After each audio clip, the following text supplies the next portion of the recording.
Olá, eu sou o professor Gustavo Batista. E eu, professor Gustavo Ferreira. E esse é o podcast O Fascinante Mundo do Sensoriamento Remoto. O maior podcast em língua portuguesa sobre sensoriamento remoto e geotecnologias. Do mundo. Olá, nós estamos começando mais um episódio do podcast O Fascinante Mundo do Sensoriamento Remoto. Episódio 162, nós vamos falar de interferometria, parte 2.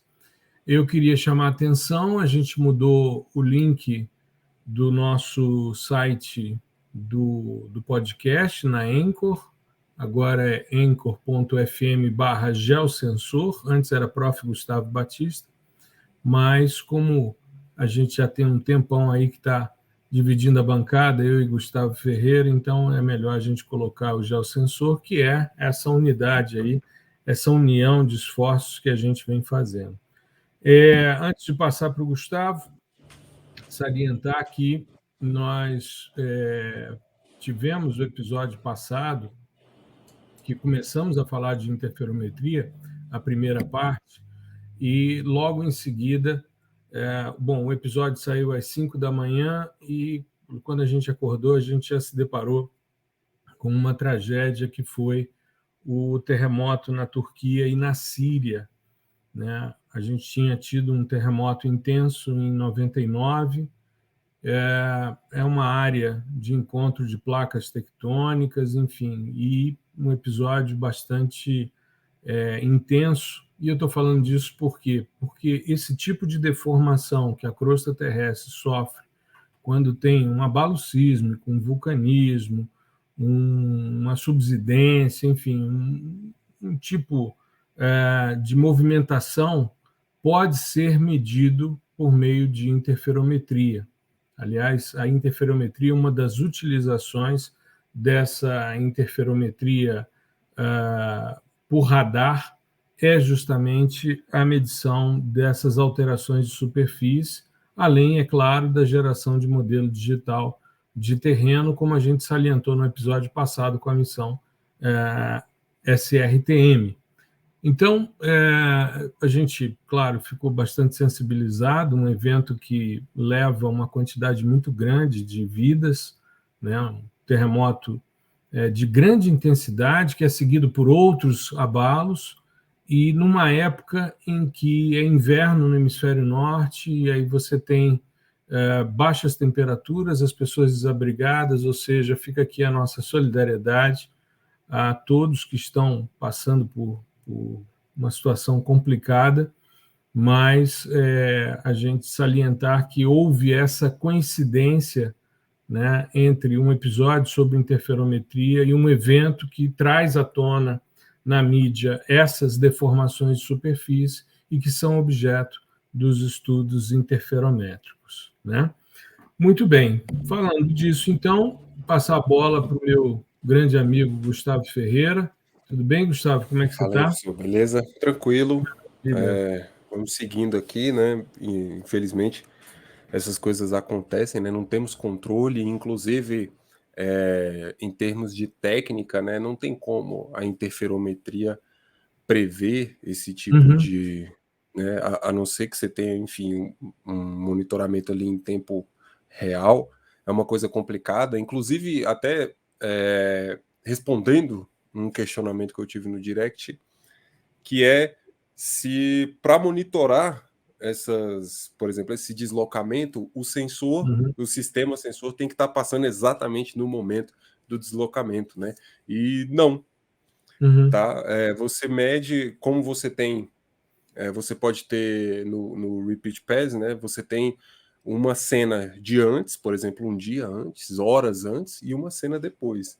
E aí você faz esse cruzamento, nessa comparação, e calcula a diferença de fase ali entre cada imagem, né, no mesmo pixel, mas para as duas imagens. Então não é um requisito ter acontecido, até porque a probabilidade disso acontecer é minúscula, né? Tá passando o negócio, aconteceu. Eles inclusive, eu percebi, Gustavo, eu estava olhando o Alaska Satellite Facility, eles disponibilizaram uma cena do dia 4, o evento foi no dia 5, E uma coisa relativamente rara que é você ter disponível o dado em órbita ascensional. Então, Sim. normalmente você consegue os dados do Sentinel em órbita descendente, né? E essa informação estava em órbita ascendente. Eu, inclusive, peguei duas cenas, porque a gente está preparando o nosso material do PDI-SAR, e eu queria mostrar a questão relacionada ao sensor, né, que interfere no brilho das imagens, e foi uma região que eu estava investigando, e aí percebi um conjunto de cenas, tanto de órbita descendente como ascendente, para mostrar, né, o exemplo do que é uma imagem em órbita ascendente e descendente, e essa região do epicentro estava contemplada com uma imagem do dia anterior ao terremoto. A próxima cena, 12 dias depois, aí é que a gente tem acesso à informação.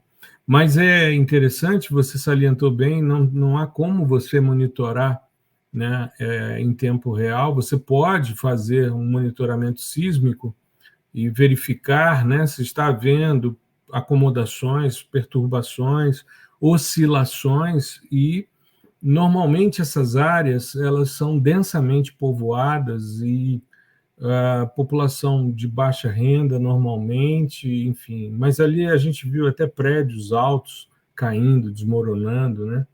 Então é um desastre natural, é algo que a gente realmente não tem muito controle. Mostrou-se muito a questão dos pássaros, né? Começaram a circular nas redes sociais imagens dos pássaros antes do abalo e eles ali, de certa forma, perturbados. E existe, né? Os animais percebem quando vai ter um abalo sísmico, quando vai ter um tsunami decorrente desse abalo, quando a onda está chegando, então eles já vão se organizando, né? Mas tem uma E isso é questão de orientação magnética, né? Porque exato. esses eventos Uhum. têm uma influência, né, no campo magnético aí, Uhum. É. e eles utilizam isso para migração, essas coisas, né? Exato, eu estava conversando com um amigo, ele estava me perguntando justamente sobre isso, e eu comentando, né, que as aves elas têm tanta magnetita no cérebro que é como se elas tivessem uma agulha imantada, né, a bússola delas ali é super eficiente, tanto que a gente vê pombo-correio, né, você solta e ele volta orientado, certinho, e, e aí eles percebem essas alterações e com isso eles têm movimentações que chamam a atenção das pessoas, o porquê que os pássaros de repente estão ali num comportamento anômalo, né, antecedendo um evento como esse. Mas enfim, vamos dar continuidade à interferometria. Hoje nós vamos fazer uma segunda parte, fechar a parte teórica e falar de aplicações também. Então vamos Sim. lá. Bom, hoje vamos falar um pouquinho mais sobre algumas técnicas, na verdade, basicamente duas técnicas que são principais assim para se aprender quando você está começando no assunto, em termos de interferometria, né? E Uhum, antes a gente precisa esclarecer alguns conceitos que vão aparecer aqui com recorrência e que não tivemos tanto tempo assim de falar no último episódio, né? E aí, uhum, no finalzinho, a gente traz alguns trabalhos interessantes, não só trabalhos de aplicação, mas trabalhos também de revisão ou até mesmo de descrição, né, de princípios, né, essa uhum, parte de princípios, a parte mais conceitual e tal, que é bem legal, inclusive artigos em português, o que fica mais fácil ainda da gente entender, porque é uma uhum, coisa rara, né? A gente já comentou isso desde do episódio de polarimetria, que é meio raro a gente encontrar bons trabalhos assim nessa área de SAR como um todo, escritos em português. uhum, É, então, o que que acontece? Nós já falamos que o processo de interferometria, né, é você, em suma, calcular a diferença de fase entre duas imagens, e aí pode ser tomadas na mesma data, mas em órbitas diferentes, em datas distintas, enfim, na mesma plataforma, né? na mesma No caso plataforma, do SRTM, né? isso, só que com bandas diferentes, né, distintas e também uma distância ali entre elas, né, Uhum, considerável. E você vai calcular o que interessa aqui, não o que interessa, mas o que é importante é ter a informação de diferença de fase entre uma imagem e outra, para cada pixel, né? E o cara que guarda isso, essa informação, é o interferograma, né, que nós falamos com interferograma, que tem aquelas franjas e tal, que são ciclos de 0 a 2π, né? 2π é 360 graus. E o que acontece? Como que a gente calcula esse negócio? É até uma forma bem simples, né? Bem mais simples do que os cálculos de polarimetria, por exemplo, que é a multiplicação, né, de pixel a pixel, né, da imagem complexa, da primeira imagem, da nossa referência, pelo complexo conjugado da segunda. Tá? E aí você vai ter essas informações, né, principalmente de diferença de fase, guardadas nesse terceiro produto. Então a ideia da interferometria é isso: eu tenho no mínimo um par de imagens e gero uma terceira que é chamada de interferograma. E existe uma medida, uma métrica importante que a gente não tratou na última aula, no último episódio. Estou falando aula aqui, no último episódio. Não deixa de ser, né? Nós estamos fazendo uma minissérie que são vários episódios, que são pequenas aulas, né? Sobre pequenas em termos, né? Chega mais de 1 hora, né? Juntar tudo aí dá um curso gigante, só de teoria. Vão ser mais de 12 horas. E aí é uma medida da qualidade desses pixels, né? A qualidade desse interferograma, que é a chamada coerência interferométrica. E aí, o que ela tem a ver, por exemplo, com as matrizes de coerência? Absolutamente nada. Né? É só um nome para você medir a correlação, o grau de correlação entre essas duas imagens, tá? E aí tem um motivo específico para isso, né? Por ser coerência e não correlação pura e simples, porque tem o simples fato das imagens estarem dispostas em formato complexo, né? No plano complexo, já dificulta bastante a coisa. Então, a coerência interferométrica ela é simples de calcular também, é uma formulinha bem simples. Essa semana, né? Que no caso, como a gente está gravando uma semana antes, essa semana vai sair o post sobre como calcular essa coerência interferométrica com Python e também com interface gráfica, tá? É bem simples. E o que acontece? Ela é uma outra imagem, né? Que geralmente, quando você está no Snap ou, enfim, algum outro software que trabalha com imagem SAR, né? enfim, você executa alguns tipos de cálculo dentro da parte de interferometria, ela já vem por default, a imagem de coerência, que ela vai me dizer o seguinte: quanto mais branco o pixel, a imagem em tons de cinza, né? Quanto mais branco o pixel, maior a correlação entre a fase da primeira e a fase da segunda. Isso significa o quê? Que aquela região, aquela área coberta pela célula de resolução, ela está mais estável do ponto de vista de fase. Por exemplo, áreas urbanas consolidadas, né, que não vão mudar em 12 dias, né, se a gente pegar a resolução temporal do Sentinel. A cada 12 dias ela não vai ter uma mudança. Então aquela área ela vai ser estável nesse ponto de vista. E aí, se eu pego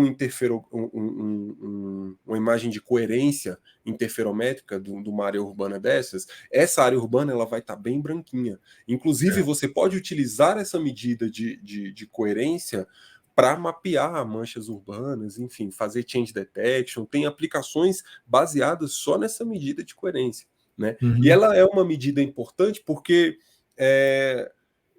você precisa, né, de um interferograma de qualidade para você chegar nos dados, por exemplo, de elevação com qualidade. Né? Porque acontece, por exemplo, quando a gente vai gerar um MDS, extrair dados de elevação nesse contexto com interferometria, em locais onde você tem alvos que eles não são muito estáticos, né? por exemplo, uma floresta, né? Por incrível que pareça, o pessoal, não, mas a árvore está lá em pé, mas ela não está parada, ela Mas não ela está está estática. se Cara, movimentando. exatamente, ela está balançando, se chove ali, você tem uma atenuação de sinal, ou até mesmo, a depender do comprimento de onda que você está utilizando, você tem um retorno maior. Então, assim, isso tudo modifica o estado das coisas. E aí, o seu modelo, né, o seu dado altimétrico, ele vai ter mais ruído acrescido ali ao seu dado. Que é, inclusive, se você pegar um dos artigos que a gente vai trazer aqui, ele detalha passo a passo, matematicamente, como você sai do interferograma e chega no dado de elevação.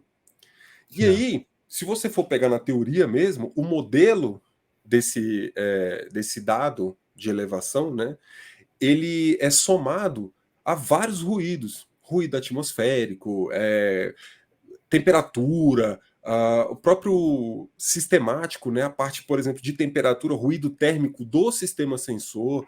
Então, Sim. tudo isso é jogado na equação. O Né? E speckle, né? o próprio speckle. O Então, próprio você speckle.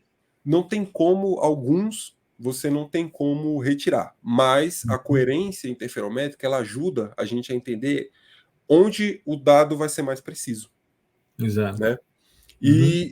E aí, partindo desse ponto, já entendemos aqui mais ou menos o que é coerência interferométrica. Agora a gente precisa entender, antes de chegar nas técnicas em si, a gente precisa entender um termo que é engraçado, que ele é pouco descrito, até nos materiais em inglês, porque eu acho que é porque ele é muito simples, né? Mas eu gosto de tudo muito bem detalhado.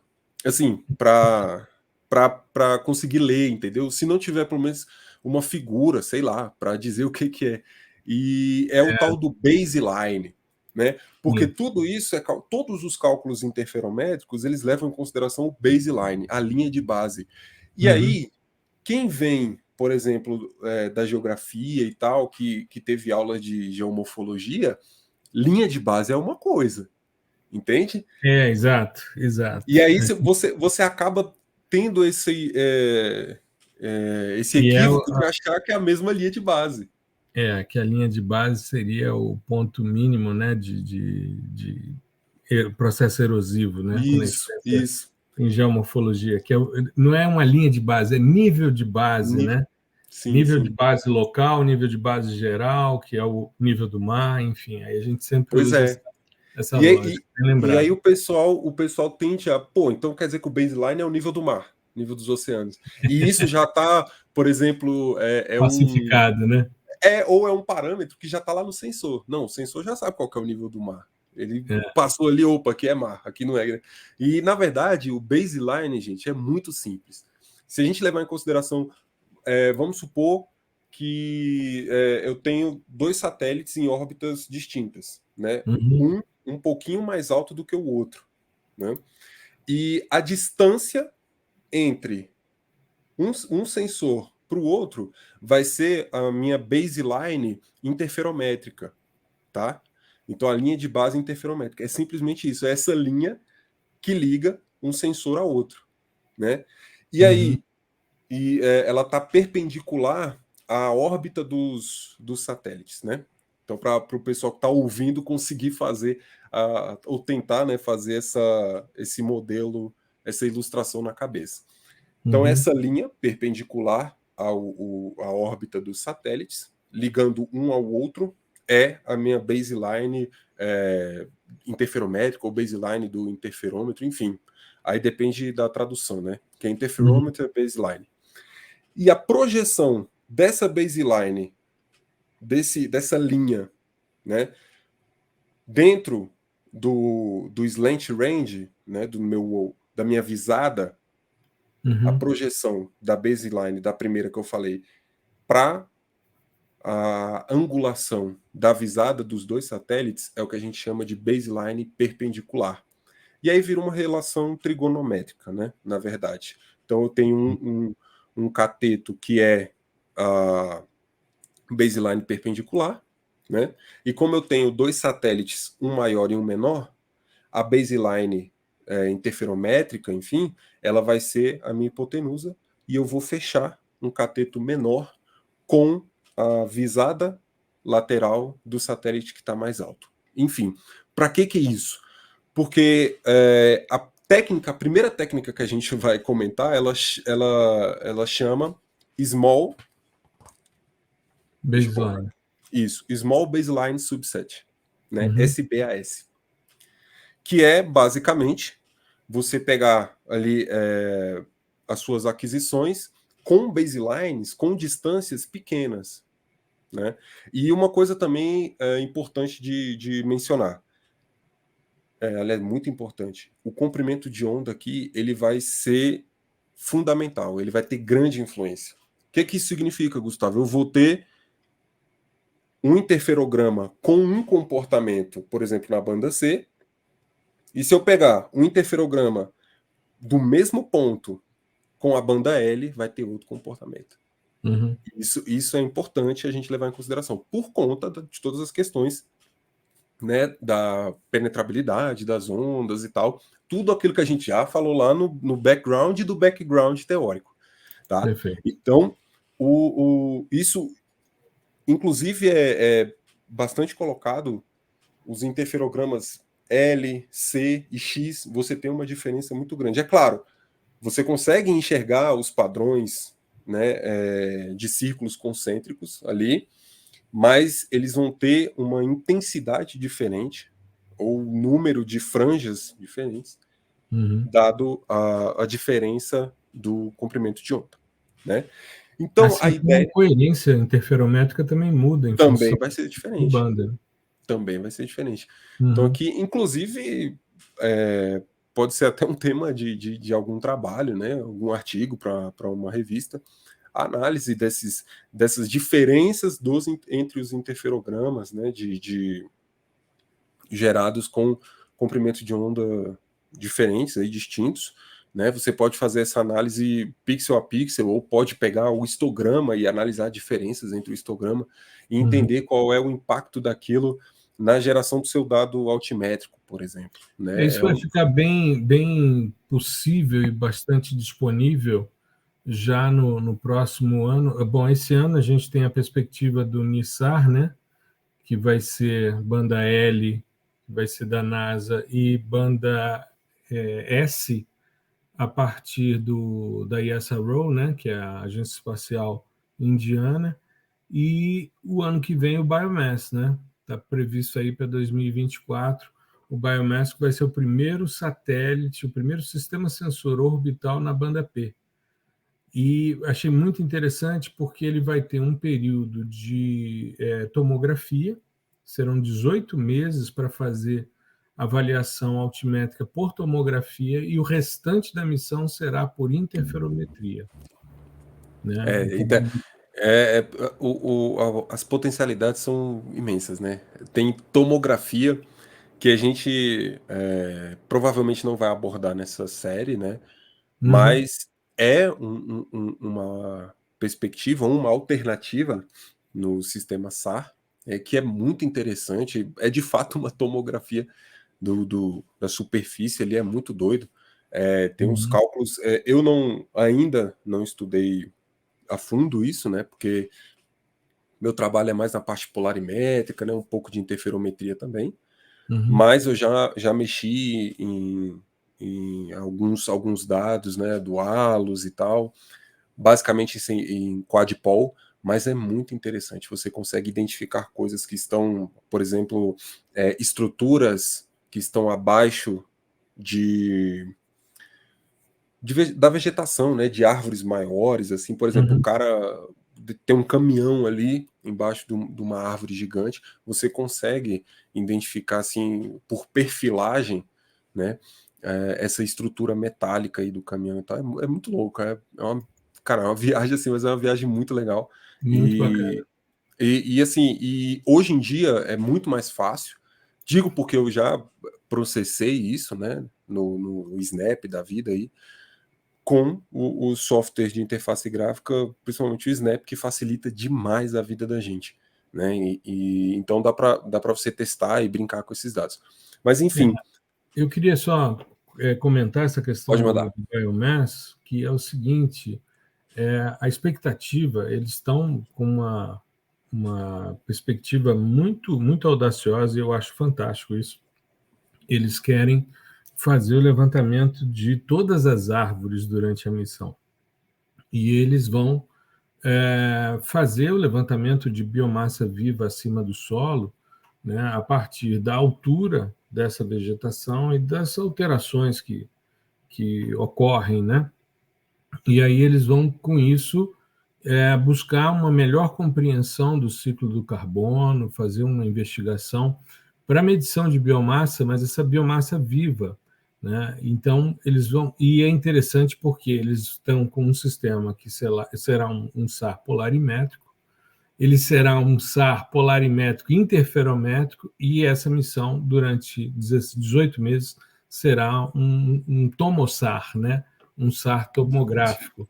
E é muito interessante como eles vão trabalhar com banda P, e é um desafio, porque a frequência é muito baixa, né? Se a gente for pensar, quando a gente pensa, por exemplo, na banda C, a gente está falando de gigahertz, né? 5.3, 5.6 gigahertz.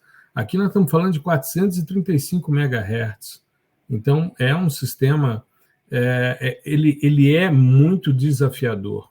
E tanto a interferometria como a tomografia será para medição da altura das árvores.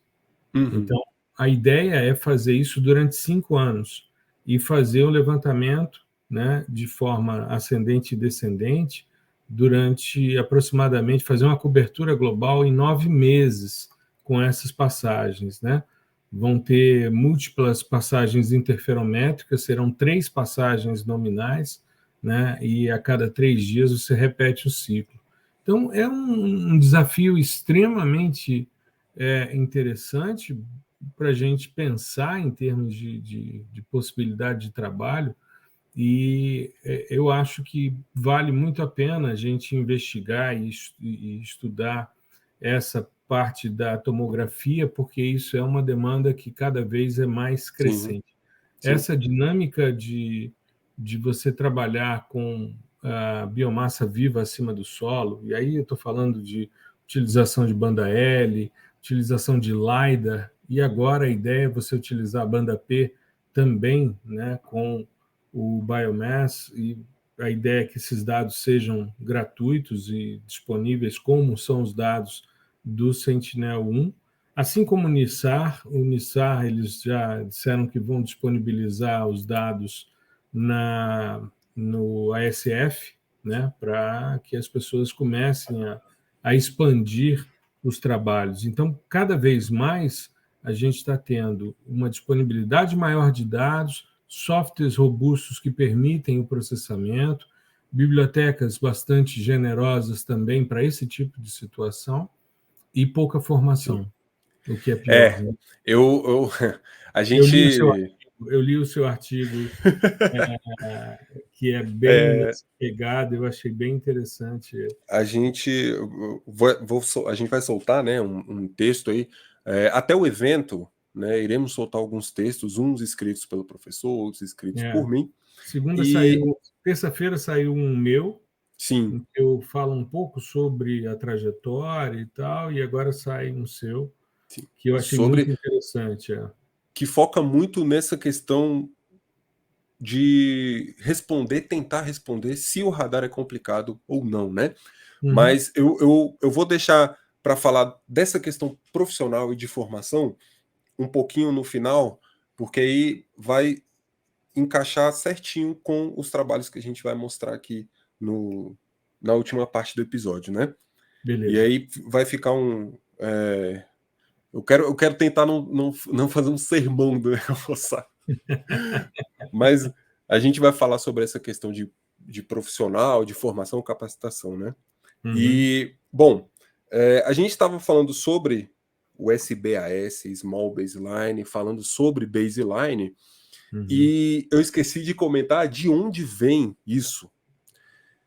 Essas técnicas que a gente vai mostrar, elas vêm de um recorte da interferometria, que é a interferometria diferencial, também chamada por DIN-SAR. Né? A interferometria, para gerar modelos digitais de elevação, dados de elevação, é essa, vamos dizer assim, mais clássica, né? Que o pessoal que a gente comentou utilizou lá no imaginamento de Vênus, nos anos 70, para fazer, da Lua também, para fazer essa parte topográfica, né? Então, essa, vamos dizer assim, essa é um pouco mais clássica. A diferencial, ela visa justamente mapear os deslocamentos. Mapear subsidências, colapsos ali, movimentos da superfície terrestre, né? Então, é para isso que a interferometria diferencial ela serve, tá? Então, por meio da análise dos interferogramas, né, em série temporal, por exemplo, você consegue analisar esse deslocamento, é claro. Aí tem um ponto que você está supondo que esse deslocamento aconteceu, entendeu? Sim, então, você não pode pegar áreas aleatórias e tal, e achar, porque às vezes você vai encontrar muito ruído e achar que aquilo foi um deslocamento. Então, por isso, por exemplo, se você for nos treinamentos da ESA aí online, a parte de interferometria é feita, né, diferencial, com eventos assim gigantescos, por exemplo, erupções vulcânicas. Sim. Porque ali quando você tem rompimento de cone vulcânico, né? Sim, sim. Você sabe que aconteceu. E houve um movimento ali, um deslocamento tão grande, tão massivo, que não tem como ter ruído ali, sabe? Não a ponto de não deixar com que você observe aquele fenômeno, sabe? Então, assim, você consegue essas medidas, né, de deslocamento, de subsidência, em termos de milímetros, centímetros, você calcula taxas, né, e tudo isso com essas técnicas que a gente vai mostrar aqui. E a Small Baseline, a SBAS, ela utiliza desses baselines menores, né, da ordem ali de enfim, metros, 40 metros, 60 metros, 100 metros, né? E aí você monta uma série, um stack de interferogramas, né? E você elege um ponto que ele seja referência, uma área estável. E aí entra aquele conceito de coerência interferométrica, né? Inclusive, uma maneira de você visualizar a distribuição desses interferogramas, desses produtos e a diferença de baseline entre eles, é um simples gráfico de pontos, né? Na verdade, um gráfico onde os pontos eles são as aquisições, né?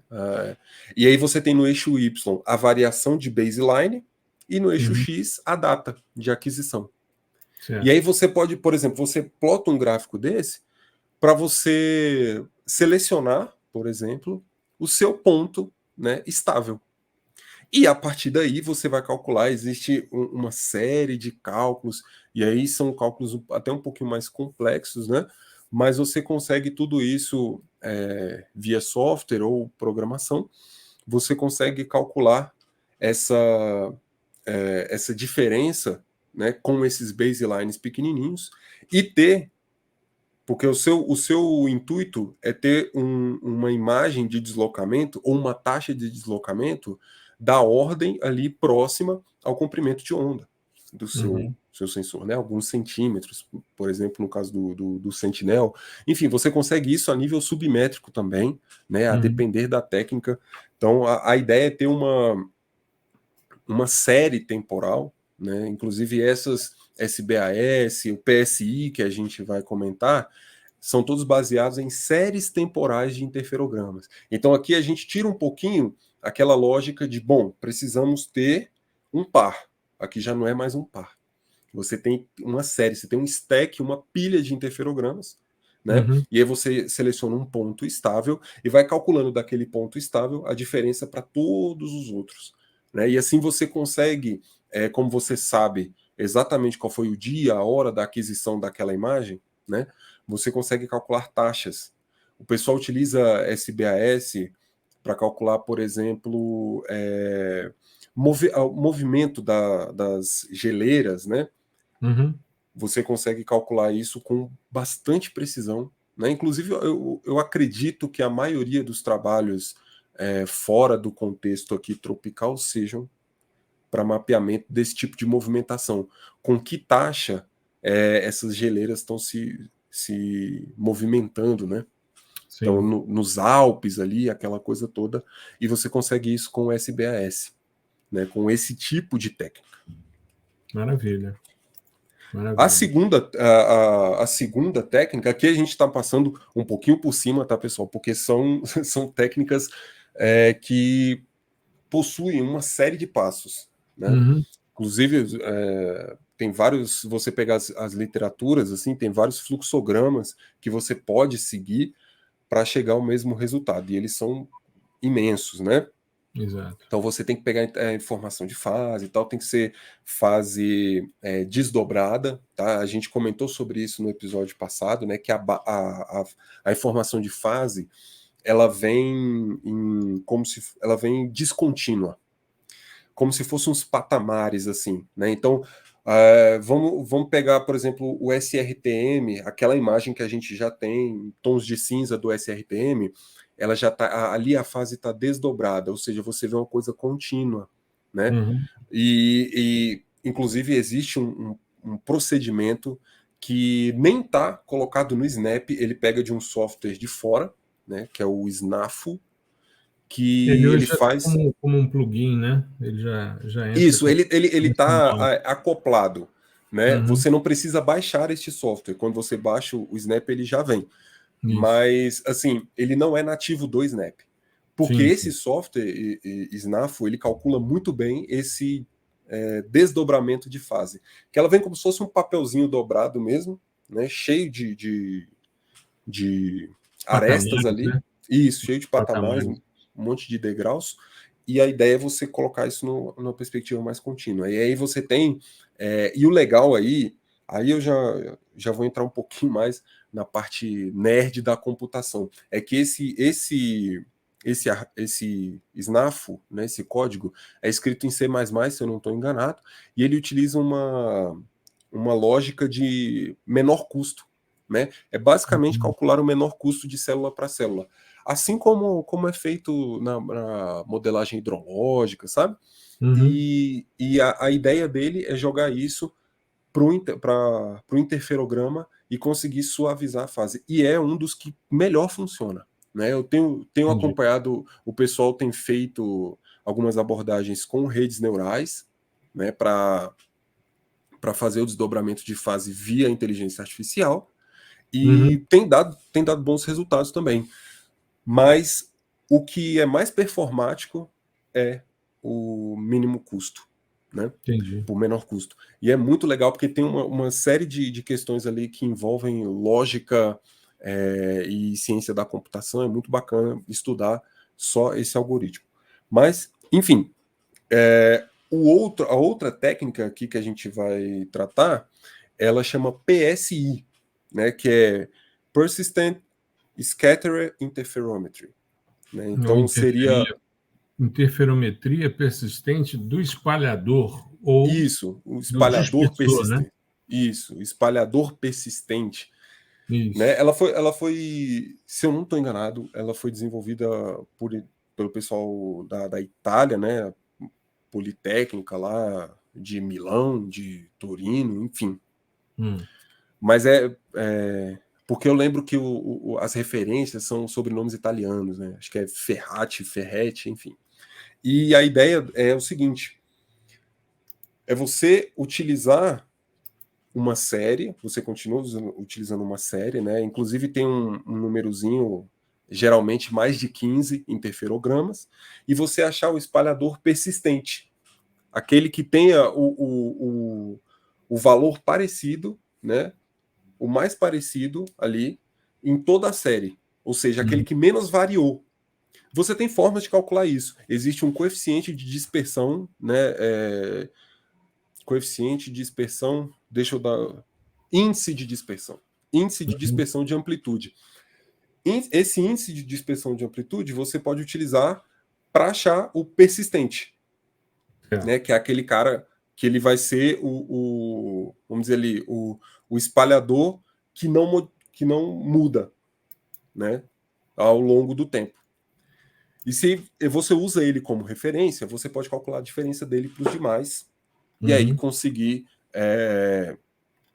o seu dado de deslocamento, né?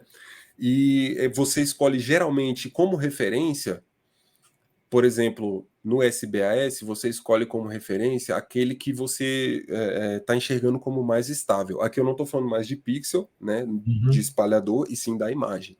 E aqui, no PSI, geralmente, você escolhe o cara que está no meio da sua série temporal. E aí você calcula essas métricas de diferença dele para o passado e dele para o futuro, de quem está no meio, né? O seu, vamos dizer assim, sua imagem mestra. Tá? Então, aquele gráfico dos pontinhos que eu falei, com as linhas, onde o eixo Y é a baseline, né? E aqui, eixo Y da baseline é aquela baseline perpendicular, tá? Que eu falei lá, que ela é projetada com o slant range. Então, o seu gráfico vai ter um pontinho no meio, ligando com uma linha, ligando vários outros pontinhos em volta. Né? Então, esse vai ser o seu mestre, vamos dizer assim. E aí você vai calculando esse deslocamento com base, tendo a referência esse ponto. PSI é bastante utilizada, por exemplo, para as questões de mineração, né? Você pode utilizar, inclusive em uma das referências que a gente vai citar aqui, né, eles trabalham na explicação do PSI utilizando imagens em uma mina. Né?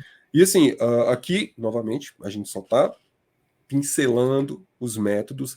Existem outros métodos, né? Não só PSI e SBAS, tem uma porção de métodos, a cada dia sai um método novo, mas esses dois são interessantes para a gente entender o conceito, porque os dois envolvem stacking de interferogramas, né? Ou seja, abordagens temporais, só que a referência ela muda. Né? E uma busca uma estabilidade em termos de imagem, para ser a referência, e o outro vai buscar um espalhador referência, que é aquele espalhador que menos muda ao longo do tempo, e a imagem referência vai ser a imagem do meio da sua série temporal. Tá? E aí, lembrando que esse deslocamento, nos dois casos, tá? Ele vai ser dado, como a gente está trabalhando com fase, e fase é dado em ciclos, e ciclos ou está em unidade angular, né, de ângulos ou radianos, geralmente em radianos. Então, esse deslocamento também vai ser dado ali em radianos. Aí você faz uma conversão daquilo para centímetros, para metros, para milímetros. Tá? Então é sempre por isso que é importantíssimo entender. A informação de fase ela é assim crucial, tanto para polarimetria quanto para interferometria. E por isso que o primeiro episódio da interferometria boa parte dele foi entendendo a fase. Né? E inclusive a gente colocou até um pouquinho de fase na parte de polarimetria. Porque não é intuitivo, como eu falei, deslocamento em termos de ciclo, né, circular, que isso vai ser traduzido de maneira angular. A gente sempre entende ou o negócio desceu ou alguma coisa subiu. Né? E aí, o mais importante aqui, o que você tem que saber de antemão, antes de entrar nessas questões das técnicas, é o entendimento desse deslocamento de fase e o entendimento de como a diferença de fase é calculada e como a fase é gerada e como a gente interpreta essa fase, né, que foi o que a gente mostrou nos episódios anteriores, tá? Então, assim, é muito importante porque por conta desses ciclos e por conta dessa variação, geralmente de 0 a 2π, a gente vai introduzir no sistema alguns erros também. Tá? Até que vão chegar lá na fase dobrada, né, que a gente vai ter que desdobrar. Também tem essa descontinuidade, vem disso também, porque a gente coloca ali um range de 0 a 2π apenas. Então, a coisa 2π, ele corta, 2π, ele corta, 2π, ele corta. E a gente vai tendo essas descontinuidades, né? E isso vai induzir alguns erros. E é claro que tem como tratar de todos esses erros. Existem filtros, como a gente comentou, do Goldstein, que acho que é um dos pesquisadores mais famosos dessa parte. Ele tem um filtro no Snap, você entra lá, a parte de interferometria, filtragem, vai ter filtro de Goldstein. Né? É um filtro para você aplicar no seu interferograma. Tá?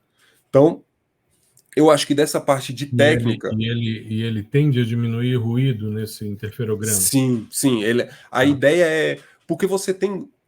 quando você gera o interferograma, você tem aquela fase, né, que ela vem da topografia, de fato, né, que é a fase que é utilizada para a gente calcular a altimetria ali, mas você tem alguns componentes ruidosos que são introduzidos pela atmosfera, né, vento, pressão, temperatura, ruídos do sistema, e isso acaba salteando ali no seu interferograma. E aí fica uma coisa meio salt and pepper mesmo, só que no interferograma. Sim. E aí o filtro de Goldstein, a ideia dele é suavizar isso sem perder, né, informação de fase. Porque se eu passasse um filtro normal, uma convolução comum, né, você ia acabar perdendo essa informação de fase. Né? E aí, é o que você não quer, né? Exatamente, e aí acabar com o propósito do estudo.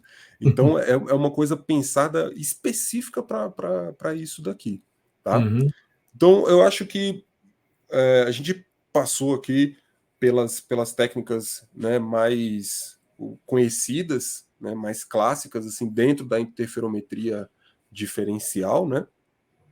E eu acho que a gente já pode... Vamos falar dos trabalhos. Isso. E eu quero começar com esse aqui. Esse aí é o cara. Quero começar com esse, que é o monitoramento de INSAR para mineração e geotecnia.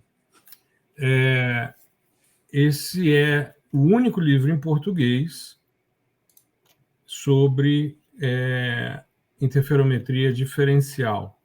Ele tem uma boa base de radar, né? E aí ele vai tratar da aplicação para as movimentações que ocorrem em âmbito de mineração e nos aspectos geotécnicos, que é a parte de geologia de engenharia, né? Ele é encabeçado pelo Valdir Renato Paradella, que foi pesquisador do INPE, faleceu há pouco tempo.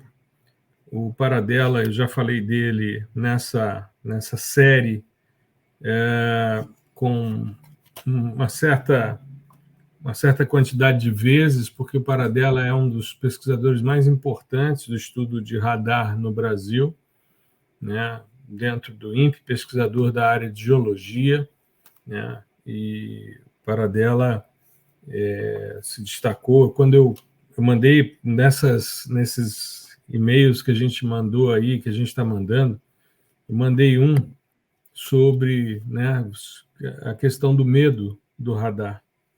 E eu comentei a primeira vez que vi uma imagem de radar no laboratório, que foi uma imagem do JERS, né, do Japanese Earth Resource Satellite, né, que era um sistema com uma polarização apenas, né, ela era HH,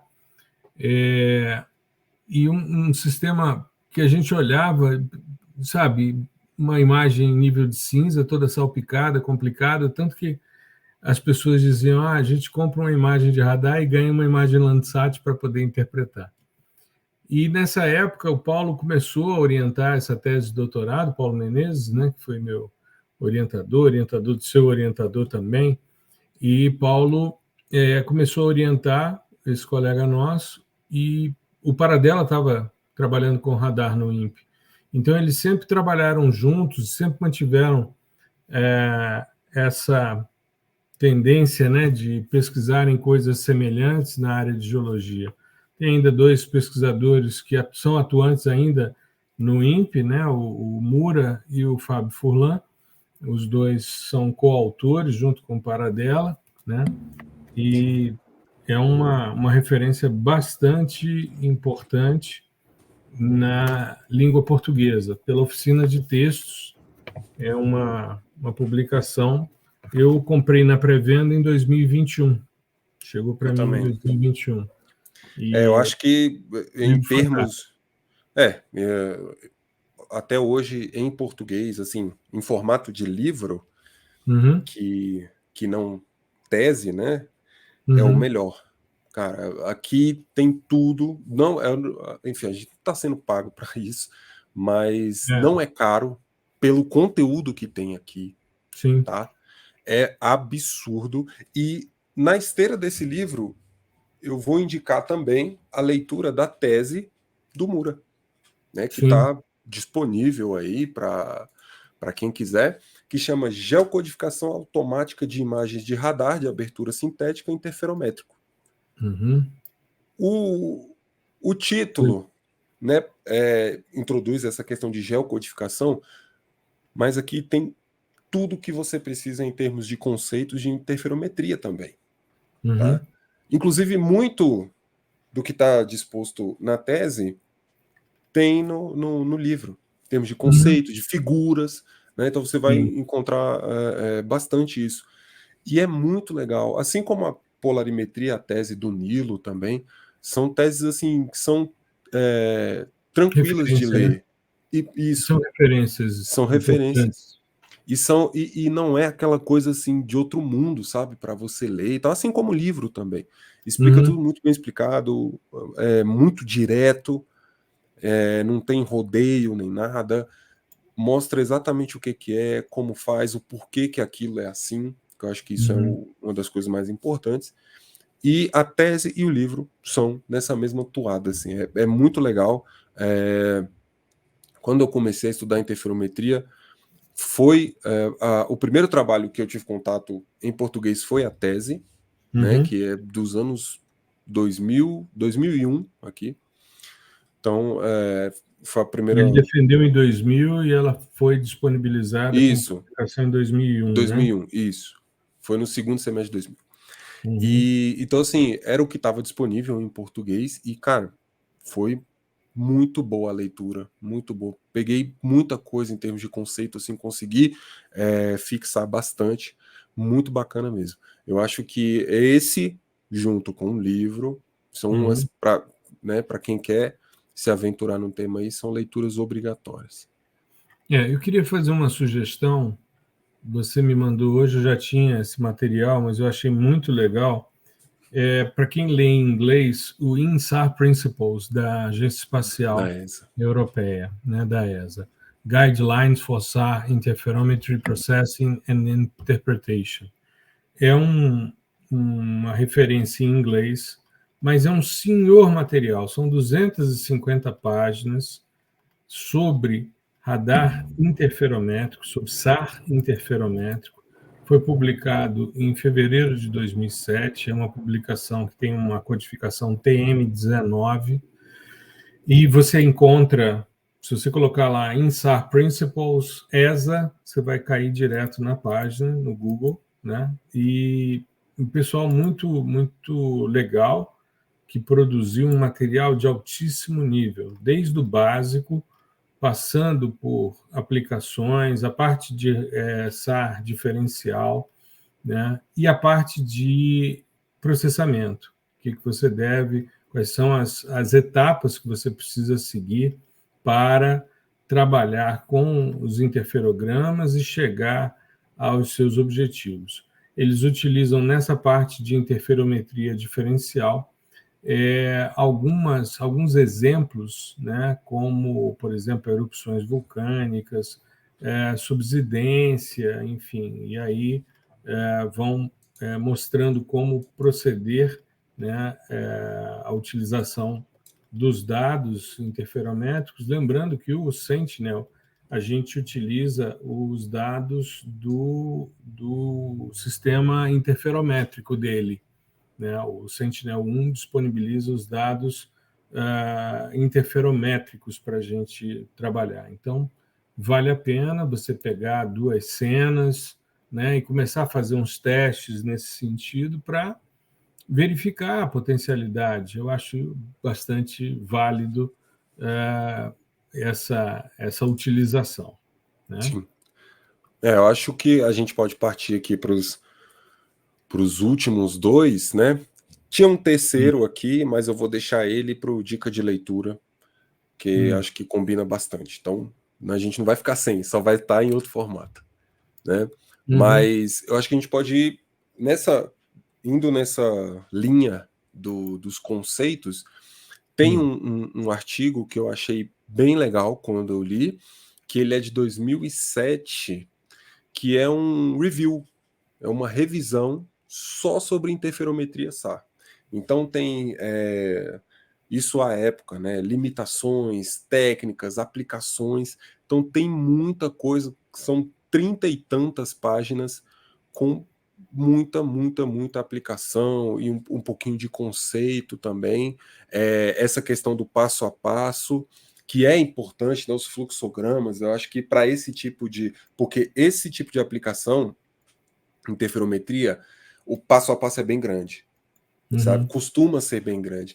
Então, é legal você ter uma referência do que fazer aqui, dado o resultado que você quer chegar. Você quer gerar um modelo, você quer identificar, mapear deslocamentos. Esse deslocamento você quer mapear com um par interferométrico, ou você quer mapear a taxa desse deslocamento, enfim.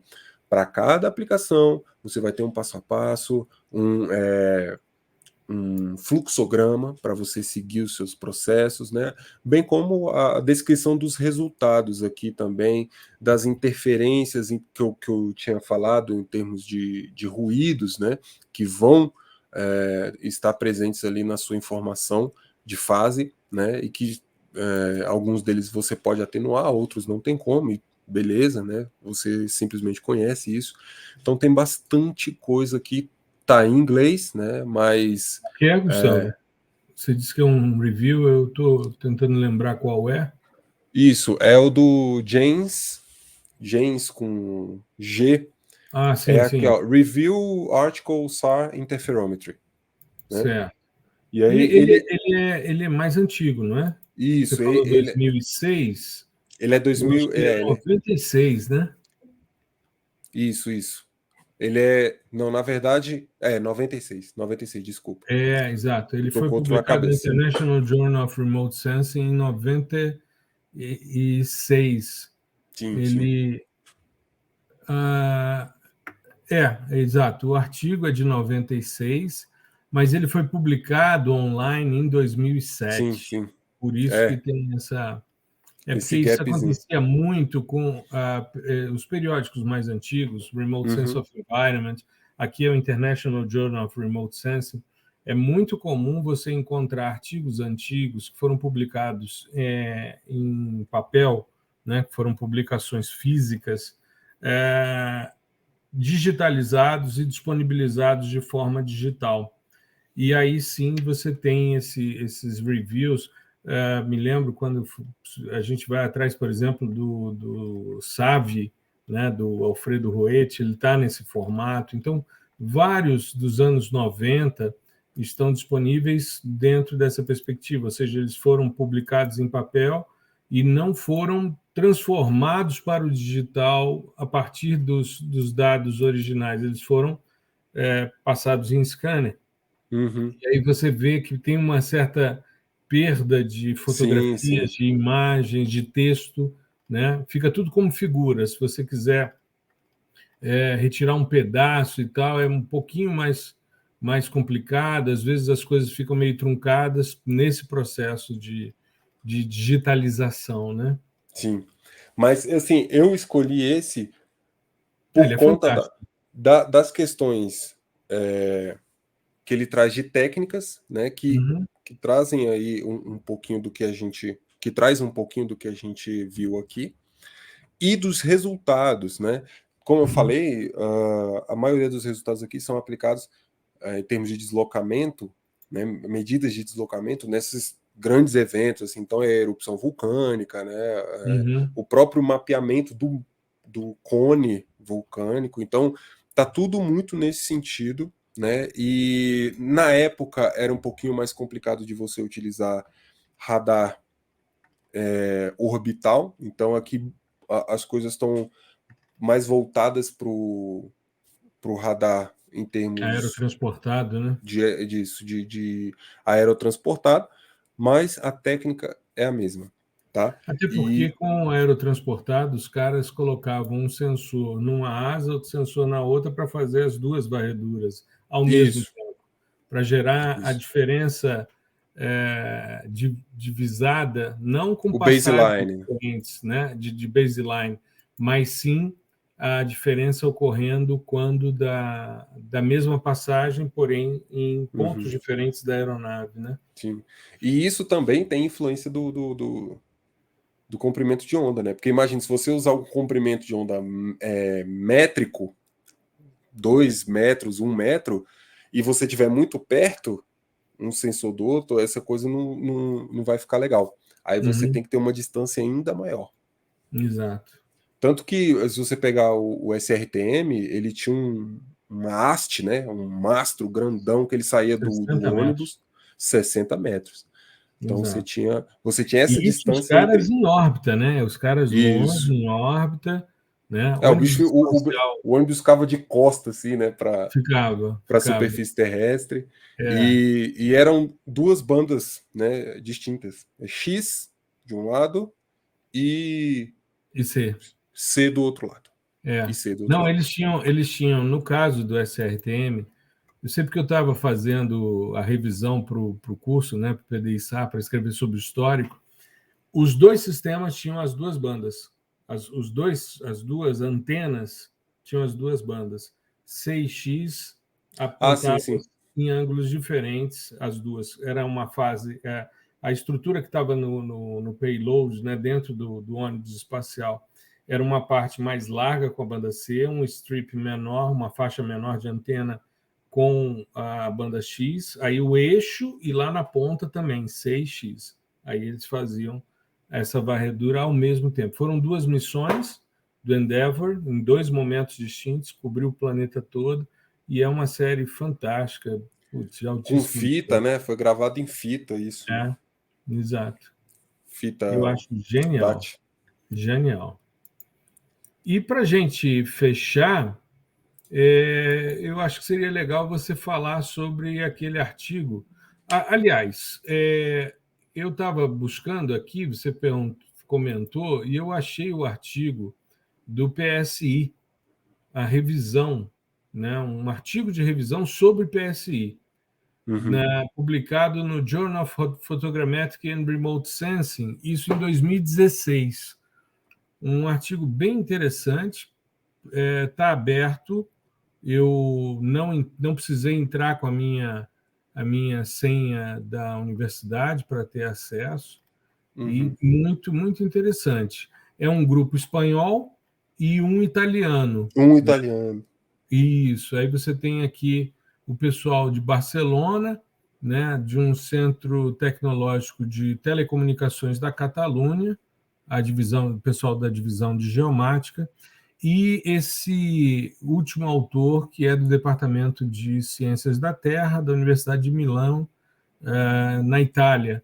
E eles fazem uma revisão muito interessante sobre o PSI, e muito, muito bem estruturado, com imagens Terra-SAR-X, com Envisat, as validações, muito, muito interessante. Um trabalho que foi bancado pelo Ministério de Economia e Competitividade espanhol. Eu achei isso genial quando eu estava lendo os agradecimentos. Ministério da Economia e Competitividade. Ou seja, os caras têm que ser competitivos também, né? Eu achei muito legal Não pode ficar acomodado. Não tem como. E tem aquele trabalho que você comentou também, quer dizer, você ainda não. A gente conversou sobre ele, você não comentou aqui. Ah, sim, Acho que valeria a pena você falar, que é aquele dos espanhóis sobre a subsidência naquela bacia hidrográfica no sudeste da Espanha, usando DIN-SAR Dinsar. avançado, né? Segundo Aqui Advanced Differential SAR Interferometry. isso. Aqui o legal é que eles utilizam, por exemplo, todas as nuances do SAR, né? É calculado isso na órbita ascendente, na órbita descendente, tem dados Isso. de GNSS, né? De GPS, enfim. E aí você consegue ter, ou seja, você tem o dado da movimentação, da deformação da superfície terrestre, o dado de campo e o dado do satélite. E aí você consegue fazer essa correlação, né? Eles colocam aqui de forma gráfica, coloca o deslocamento, inclusive em termos de orientação, né? Então você tem um deslocamento de leste para oeste, enfim, um deslocamento mais vertical, mais horizontal, e você consegue tudo isso além da taxa, né? Você mede essa taxa de deslocamento também. Então são formulinhas bem simples e o mais legal aqui é que as coisas casam do dado coletado em campo com os dados do satélite, tanto em ascendente quanto em descendente. Então, se E um você estudo tem. longo, né? Um estudo longo de 6 anos aproximadamente, de Então, março se de você. 2015 a junho de Sim, ó, 2021. o Trabalho próprio fantástico. grupo, aqui é um grupo, né, de pesquisadores, é bem grande, assim, né? Você olha no quantidade de autores, tem vários autores, assim. Então, Exato. realmente é um trabalho bem robusto e não é grande em termos de número de páginas, o que eu gosto particularmente. Então, assim, Tem que ser mais sucinto, né?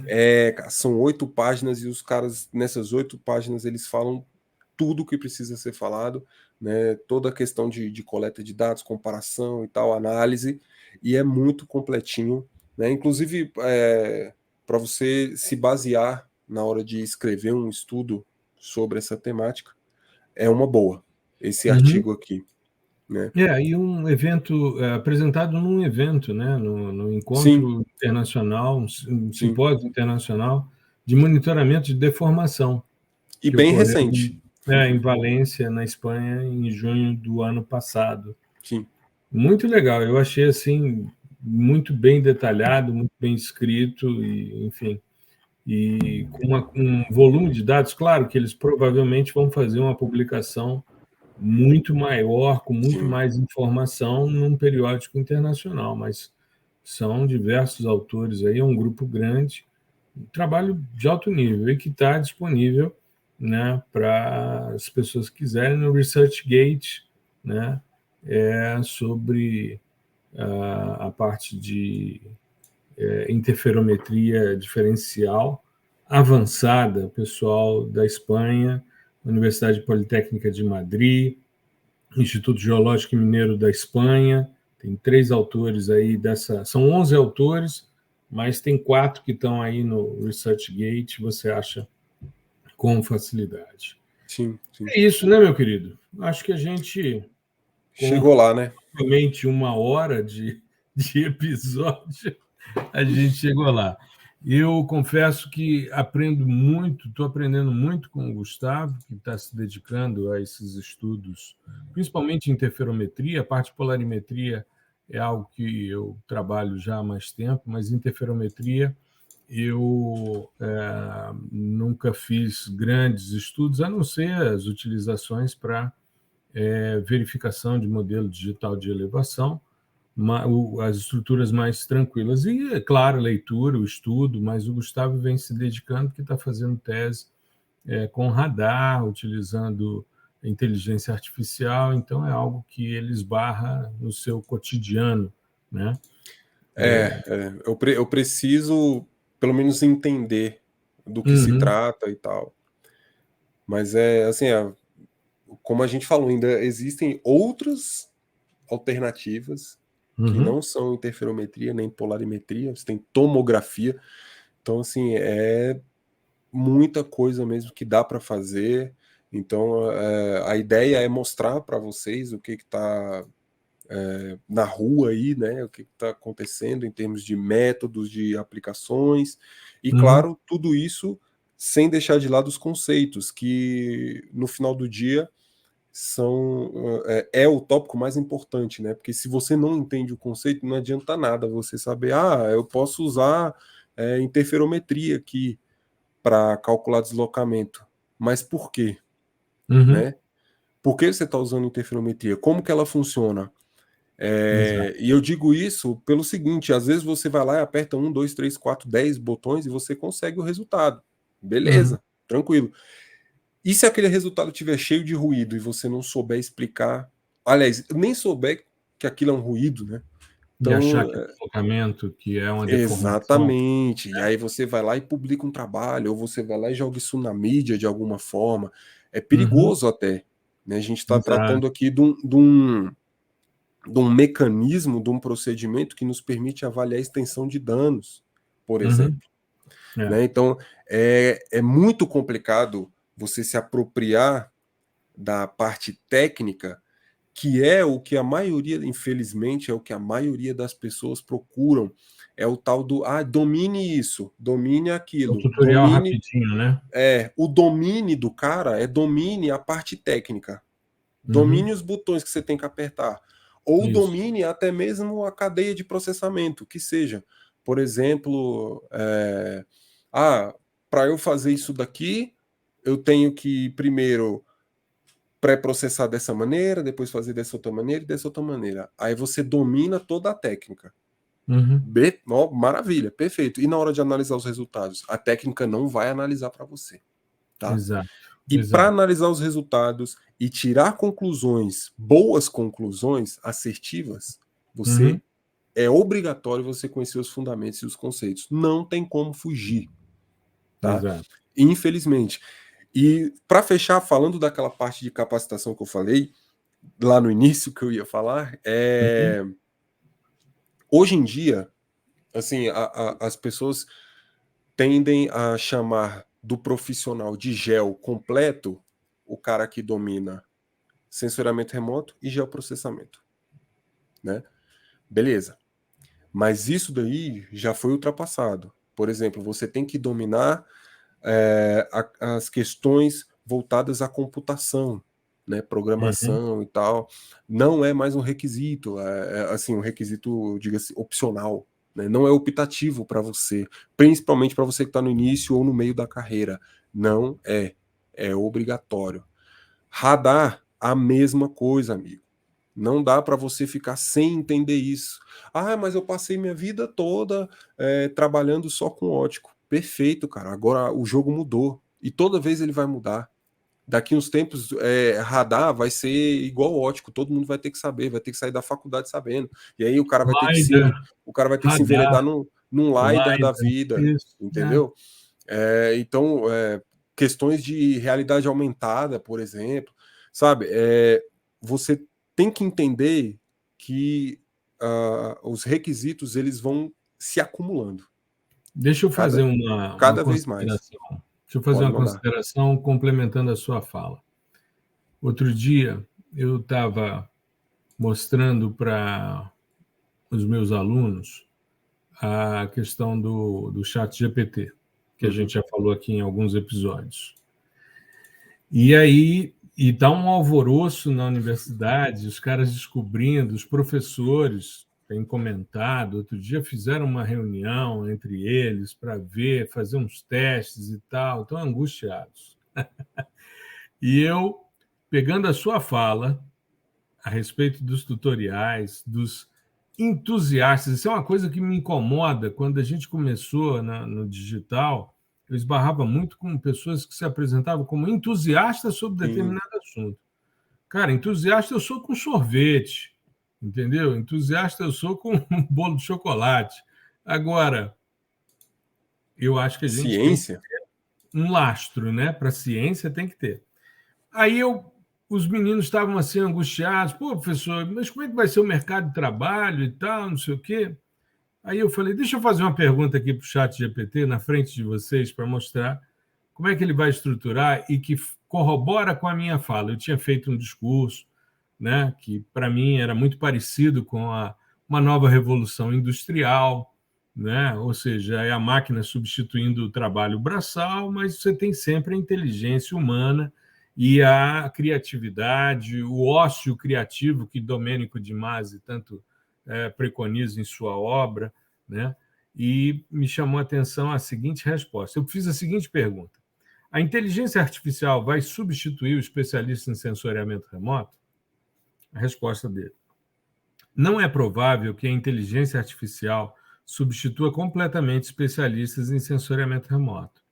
Embora a inteligência artificial possa ser utilizada para automatizar tarefas repetitivas e ajudar a analisar grandes quantidades de dados, ainda há muitos aspectos da interpretação e análise de dados em sensoriamento remoto que requerem a expertise humana.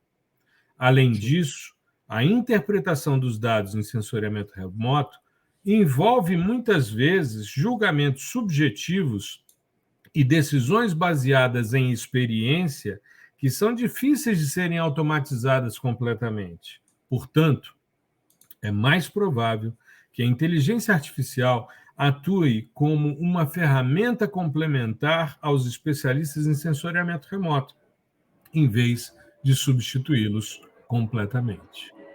É isso, cara. É um assistente. Processar é interessante, mas ser capaz de interpretar os resultados faz toda a diferença. Esse é o mantra que eu venho trazendo desde o início. Sim. E você só tem essa habilidade destravada, já que é para a gente falar aqui no jargão do pessoal do marketing, você só consegue destravar essa habilidade de fazer análises corretas, né, e gerar conclusões corretas se você conhecer os fundamentos e os conceitos. Exato. Não tem como, galera. Não tem como. Entendeu? Você não pode fugir disso. É a mesma coisa do que eu estou falando sobre a aplicação de radar. Você pode fugir do radar sua vida inteira. Entendeu? Pode estar no seu emprego estável, beleza, tranquilo. Agora, se você estiver no mercado buscando uma posição melhor e você não souber, daqui a pouquíssimos anos, você vai ser um profissional que vai estar defasado, com o trocadilho aqui com a nossa temática, você vai estar defasado em relação ao que o mercado está pedindo. E em relação aos demais profissionais que estão estudando. E eu não estou falando aqui para você estudar com a gente, estudar com fulano, estudar com ciclano. Simplesmente para você estudar. Né? Não deixa isso de lado, tá bom? Mesma coisa, antigamente você não tinha a popularização assim, de sistemas multiespectrais. Com certeza as pessoas falaram, mas eu não estou usando isso agora, eu não estou usando isso no meu trabalho. Quem não usa multiespectral hoje trabalha com sensoramento remoto? 100% das pessoas usam, ou você não trabalha com sensoramento remoto. Geotecnologias. E os caras perceberam que era tão importante que disponibilizaram os dados gratuitos. Gratuitamente. Exatamente. A mesma coisa. Você gera muito radar. mais resultado com dado gratuito e mais gente usando do que você vendendo imagem, como era na minha época. Sim. E a mesma coisa com o radar. Falar isso, né? Como era na minha época, fica parecendo que eu sou velho. Não, é porque eu já estou há mais tempo no mercado. Eu sou jovem há muito mais tempo do que a maioria que está me ouvindo aqui. A área é nova, né? Não tem como você ser velho, cara. A área é nova. Mas, assim, a ideia é que essas coisas vão evoluindo e vai se tornar uma obrigação. Mas, quando a gente falava sobre Python exclusivamente, sobre programação, o que a gente batia na tecla? Cara, isso antigamente, né? Assim, antigamente, o meu antigamente, porque no seu antigamente era obrigatório. Aí depois a coisa mudou de figura. Mas no meu antigamente não era obrigatório. Exato. Entendeu? Pô, o software resolveu, né? E voltou a ser. Então, cara, não espera. Caia aí, mergulha nos livros, nas referências, tenta entender os conceitos. Ouve a minissérie do fascinante mundo do sensoriamento remoto.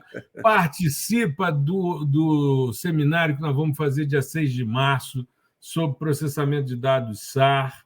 Nós não vamos aprofundar tanto, não vamos chegar em interferometria, mas vai ser legal e a gente vai mostrar como a gente uma utiliza isso para potencialidade degradação na Amazônia, né? Então, é uma um tema potencialidade super... absurda. Exato. E vai, fica atento. E no dia 6 de março a gente abre a primeira turma do PDI SAR. Eu acho que o recado é esse, cara. Você tem que estudar, você tem que entender isso. E o melhor a se fazer, principalmente se você não faz a menor ideia do que a gente está falando. Começa pelos fundamentos. Não começa pelo tutorial que te ensina a chegar no... A gente sabe, a gente que trabalha com gel, a gente sabe que o negócio é visualizar. Quando você pega um ativo de gel, você vai lá no scroll lá e fica rodando até você chegar na figura. Você quer ver a figura primeiro. Mas principalmente com o SAR, não faz isso. Primeiro vai nos conceitos. Cara, vem aqui no primeiro episódio dessa série que a gente trata do básico em termos de conceitos. E aí você vai... que a gente está fazendo. Exatamente. Né? E aí você vai assimilando. E aí vai tentando aplicar de pouquinho em pouquinho, entendendo o que cada etapa daquela significa, tá? É assim que você vai chegar num estágio mais maduro de aprendizado, principalmente em SAR, entendeu? Não tenta chegar por algum atalho, porque vai ser complicado. A gente está aqui, não só nós dois, como todo o pessoal os geo-influencers, para ajudar, para pegar na sua mão e tal, te mostrar quais são os caminhos que você pode trilhar, né? Mas você vai ter que trilhar. A gente não pode trilhar por você.